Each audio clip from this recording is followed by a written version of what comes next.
A rough roadmap for the European Union's budget talks has been set by Brussels Chief Budget Commissioner Gunther Oettinger as the bloc struggles to plug the £8.8 billion €10 billion black hole left by Brexit in 2019. The European Commission is understood to be considering cancelling the structural funds for Germany and other relatively wealthy member states in a bid to save billions of euros.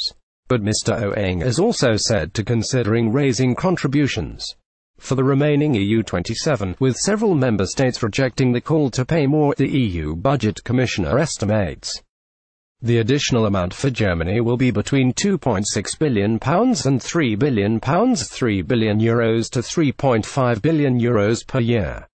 Angela Merkel is currently battling what a top economist has described as the brink of political chaos after a disastrous election left her Christian Democrats party without a majority. Ms. Merkel, who has previously criticized EU spending, was yesterday forced to consider paying more into the Brussels budget in an attempt to save her government.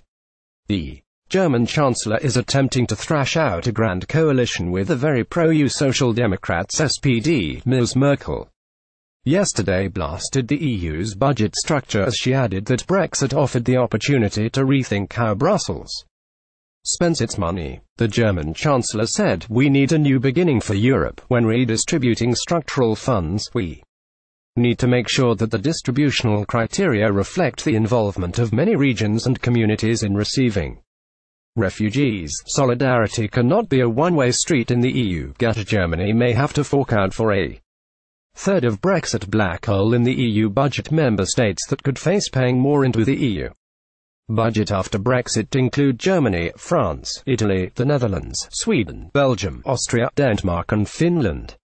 A position paper by the Dutch government said the Netherlands could not accept an increase in its gross contribution. Meanwhile, Austrian Chancellor Sebastian Kurz also made it clear to Mr Oettinger that Vienna would not pay any more. Despite this, Mr Oettinger has insisted he does not want to cut the overall budget significantly. He argues that new tasks like migration, border management, defense and more investment have to be financed. Tuesday, August 8, 2017. Angela Merkel. Through the years, the bulk of the EU budget is still being spent on grants to farmers and structural aid for poorer regions of the EU. Another report suggests the EU could save £886 million, €100 billion, over the next 7-year financial period from 2021 to 2028 if ended subsidies to countries with a per capita income above the EU average, which could also be a nightmare for Ms. Merkel's wealthy Germany.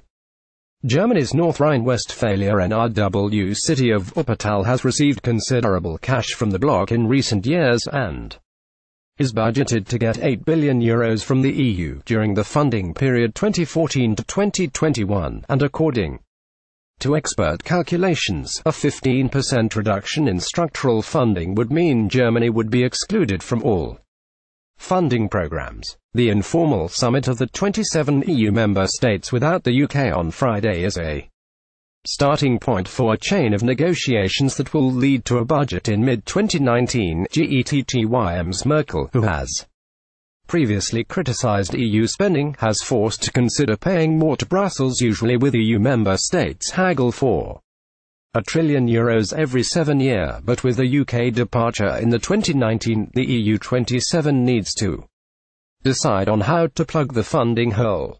The medium-term EU budget framework must then also be approved by the European Parliament, which has an equal say regarding budgetary matters. The budget must be unanimously approved by the heads of state and government. This allows any state, even a small one, to veto if its interests are not taken into account. In the past, Poland and the UK in particular have stood out in blocking budget negotiations. Additional reporting by Monica Pallenberg.